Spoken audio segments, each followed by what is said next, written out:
Hey, what's going on, everybody? Welcome back to Ways of the Sith. Thank you so much for taking time to check out the channel. Please make sure to like, comment, subscribe, and follow us on Twitter and Instagram at Ways of the Sith. So first off, I just wanted to apologize about the last two videos. I intended for them to both be shorts, and for some reason YouTube didn't recognize them, so they posted them to the main feed. So apologize if you guys were expecting like longer content videos in each one of those, but unfortunately, like I said, they were meant to be shorts. YouTube didn't recognize them for whatever reason, but going forward, hopefully I can figure that out.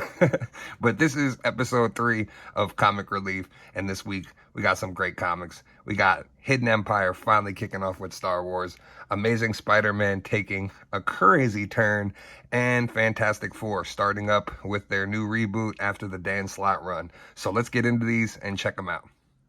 So first off, we're going to get into Star Wars Hidden Empire. I've highly been looking forward to this book coming out, and it kicked off with an absolute bang. Qi'ra makes her presence fully known to the Emperor, and they did no time getting right into it. Palpatine knows of her existence, knows where she's located, has been tracking her. Qi'ra activated all her agents within Crimson Dawn throughout the Rebel Alliance and the Empire just to basically cause havoc everywhere. She instigated a fight amongst all of the syndicates, the Pikes, all the different groups that were in the crime families, as well as Jabba and the Hutts, and pitted everybody against each other just to cause chaos in the galaxy so the Emperor could suffer for it. And basically what happens is Palpatine knows exactly where she is and makes an assault on her starship. And you think that you destroyed her. He also believes that he destroys her in the issue. But what a phenomenal start. I really, the way this issue was going, I was expecting it to be like almost a one-shot, because they really just dove into the story and didn't hesitate. One interesting thing, though, that I found, you see these two shadowy figures that the story's being told to out of what almost looks like a holocron or like a recording of the one character that helps Qi'ra in her Force abilities. So it's almost a recording and the story's being told, and you see these two shadowy figures. It leads me to believe that this is Luke and Leia watching this story play out and being, you know, hearing this story of Qi'ra play out almost in like a recording form. So I'm not sure if that's the case, but it's going to be interesting to find out who these two shadowy figures are. Like I said, I kind of think it's Luke and Leia. I think this might be during the time period where he's training her, that this story's being, you know, told from a third-person perspective. But I really enjoyed this. You basically come to find out that Maul, after the events of Solo, takes Qi'ra in, which we found out in previous books, but for those that weren't keeping up, Maul takes Qi'ra and basically trains her in all forms of Terakase, which is a defense against Force users, basically, and also trains Qi'ra in Palpatine's style of fighting. I'm not sure of all the forms, but whatever form Palpatine uses to fight with his sabers, Qi'ra actually can fight with too. So it's really cool, really interesting. You basically come to find out that Qi'ra stole a key from Mustafar that was hidden in Vader's temple and is using it to open this cage. Now, we're not sure what's inside the cage. We're led to believe that there's other Sith that are trapped inside the cage that Maul actually found and trapped inside. So Qi'ra's plan basically is to stall the Emperor long enough so that she can use this key to unlock this cage and basically send these Sith after Vader and Palpatine to wipe them out. So it's going to be very interesting. Like I said, Palpatine thinks he kills her on the Detonator, but she doesn't die. It's just kind of a ruse. This is also kind of where the Knights of Ren, who have been a heavy focal point of this story, they kind of end up just splitting and going their separate ways. They use their limited Force abilities to try to activate this cage, and It works to some extent, enough to where Palpatine feels a great disturbance in the Force, and apparently it's these Force users or these Sith that are going to be uncaged to come after Palpatine. So it's going to be very interesting to see where the rest of this story goes. These events are supposed to take place between Empire Strikes Back and Return of the Jedi, so it is a lot to kind of go through. That, like, Palpatine and Vader are fighting this war right before, you know, everything happens in Return of the Jedi. So very interesting twist, very interesting issue. I highly recommend picking it up. This is the first issue in the series, so I definitely recommend, if you have a comic shop, look for Hidden Empire #1 and check it out. So now we'll get into a book that, in my opinion, was not very good at all, and may actually lead to me dropping the Fantastic Four title. So Dan Slott just ended his run on Fantastic Four, which I believe he was doing for quite a few years. When he was all said and done, he kind of reset the Fantastic Four universe. Franklin has his powers back. Reed and Sue's son.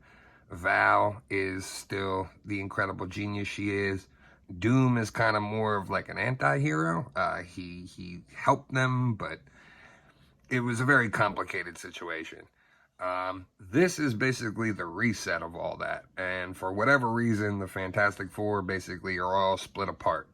We don't know why. All that we know is that something happened in New York City and is still going on, to where this issue really just focuses on Ben and Alicia. We don't really know where their kids are. We just know their kids are with Reed.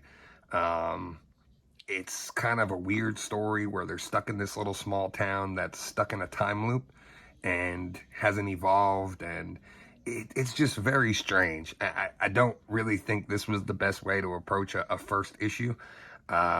It's something that Marvel's kind of been playing with, where they're starting these issues without really telling you what's going on and just kind of setting you up in like a situation. It's the same thing that's been going on in Spider-Man, but Spider-Man has been executing it perfectly.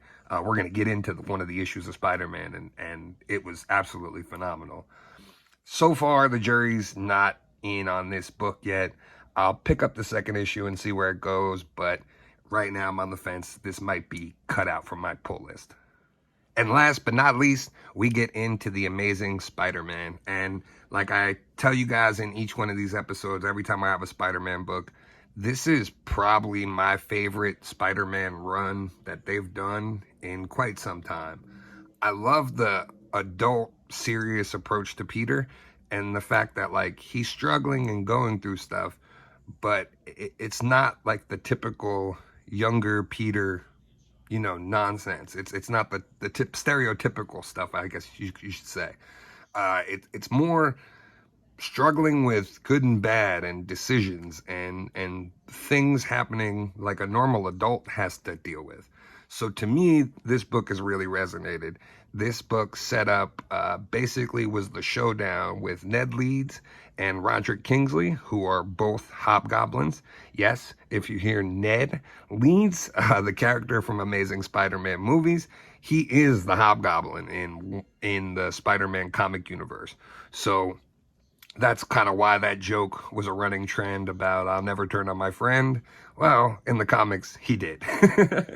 But basically, you come to find out that Kingsley and Ned were being controlled by the Goblin Queen, who returns and is basically trying to coax Norman Osborn out of his shell. Norman's been trying to be good guy, trying to do the right thing lately. He's been helping Peter. He's built Peter a new suit and gave Peter a glider, which Peter named Bug. And Peter basically goes through hell with both goblins and gets the crap kicked out of him.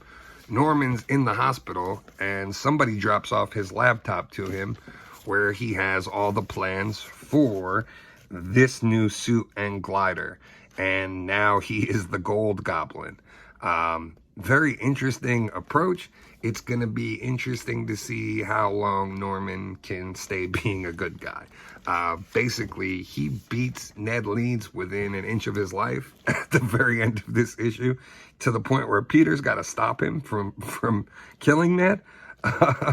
Peter, though, the difference here is Peter kind of lets it happen a lot longer than he normally would have. You know, so it just shows like where Peter is in his life right now, where he was okay, like letting Norman get some shots in. Normally he would have tried to fight him for it. But very interesting to see that this is the approach they went. Like I said, at the end of the issue, you come to find out that the Goblin Queen was actually the one responsible and is brainwashing the other goblins or whoever else is going to be tied into this, because she wants Norman Osborn back. She wants the Green Goblin back. So it's going to be very interesting to see where this goes. They did come out with a single issue for the Gold Goblin, or whatever they're calling Norman. He did get like a #1 issue. So I didn't pick that up. But if you see it in stores, make sure to check it out if you're interested in that story. So that will do it for this episode of Comic Relief. Hopefully you guys enjoyed the breakdown. In my opinion, Hidden Empire had me on the edge of my seat. Every page, I was just like, what's going to happen next? So I highly recommend going out of your way to pick that up if you're a Star Wars fan. It's a great story. We're going to finally find out, what happens to Qi'ra. And maybe at some point, we'll get to see her in live action again, hopefully. Thank you guys for checking this out. Let me know in the comments which one of these books was your favorite, or if there was something else that you picked up this week that I should be reading. Thanks again for checking it out. Please make sure to like, comment, and subscribe. And as always, may the Force be with you. We would be honored if you would join us.